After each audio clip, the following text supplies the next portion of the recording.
Now, if you remember from when we defined logarithms, right, what did we say? The base of the exponential is the base of the logarithm. The logarithm equals the exponent, right? So when we say properties of logarithms, they're in effect, they're properties of exponents because logarithms are exponents.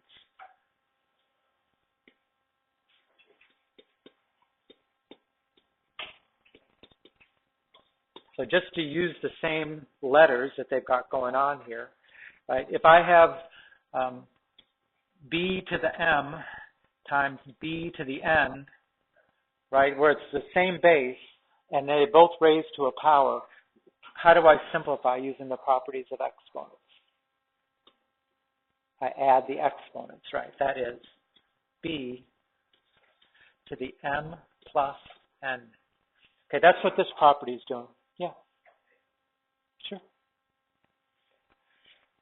That's what this property is telling. It's saying if you take the logarithm of a product, right, then you can split up that into two logarithms, the sum of logarithm of m plus the logarithm of n. So you take the logarithm of a product, you make it into the sum of logarithms. That relates to this property right here, right, where we change a multiplication into an addition. That is called product property, right, because it's dealing with a product, a multiplication. The next one is, in terms of exponents, it would be b to the m divided by b to the n. Right, by the properties of exponents, what does that equal? What do you do with the exponent? No. B to the m minus n. Subtract the exponents. Right, and so that's what we're doing here with the logarithms.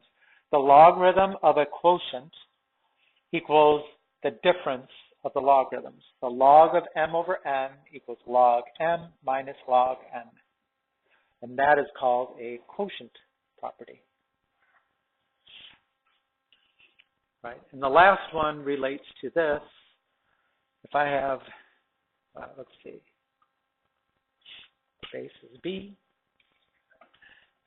raised to the m power, and then raise that to the x power. How do I simplify raising a power to a power? You multiply. B to the m times x. Now, what that looks like in logarithms is if you're taking the logarithm of something, which can be represented as something raised to a power, then you could take that power in front as a multiplier. Right? So this exponent here is right there. That's what we're doing right there. And that's called the power property. So those are the three properties that we deal with today.